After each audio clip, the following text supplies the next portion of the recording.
What happens when a filmmaker risks everything to expose the truth? The story behind Iran's Oscar-nominated The Seed of the Sacred Fig shows us exactly how art becomes resistance, even when it comes at a devastating personal cost. That's such a powerful way to frame this film, especially considering the director Mohammad Rasulov had to shoot it in secret and is now living in exile. You know what's fascinating about this? The film uses this brilliant metaphor of a sacred fig tree, a species that literally strangles other trees to death, to represent how Iran's theocratic regime slowly suffocates personal freedoms.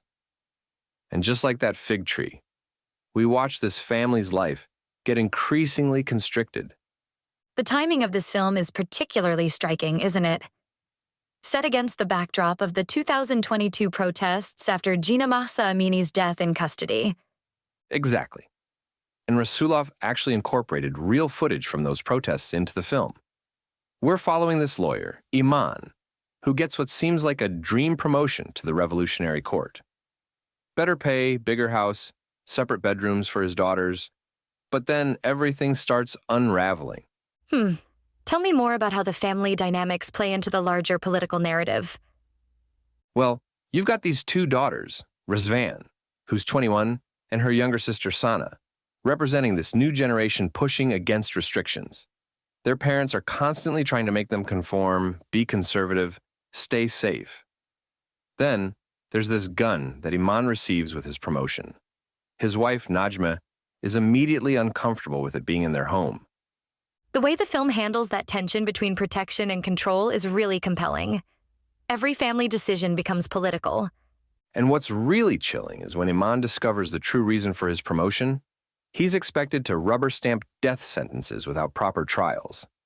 Then the gun disappears, and suddenly, everything they've built is threatened. The system that was supposed to reward them becomes this noose tightening around their necks. The performances must really carry that emotional weight, especially Sohila Golestani as Najmeh, watching her family get torn apart. Oh man, her performance is incredible. You can see every internal struggle play out on her face, trying to be devout while questioning everything she believed in. And when her daughter's friend Sadaf gets caught up in the protests and ends up injured, you can feel Najmeh's whole worldview starting to crack. That's what makes this film so powerful. It shows how political oppression affects every aspect of daily life. You know what's really stayed with me? The way the film shows how systems of oppression force people to become complicit in their own subjugation. Iman isn't some villain.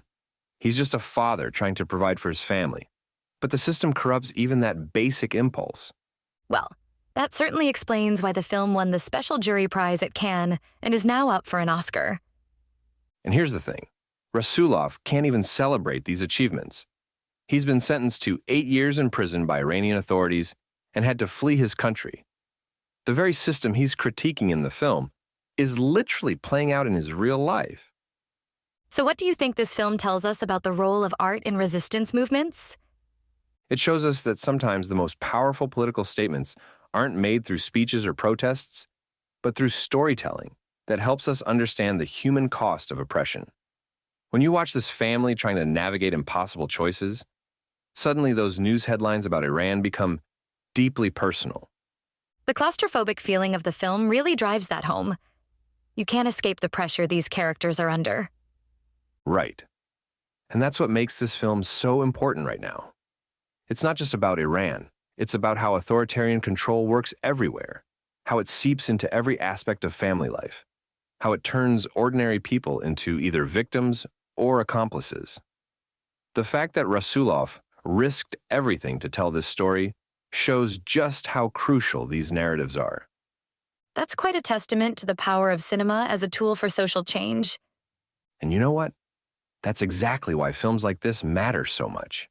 They help us understand not just what's happening in places like Iran, but how fragile freedom really is, and how quickly it can be strangled, just like that sacred fig tree, if we're not paying attention.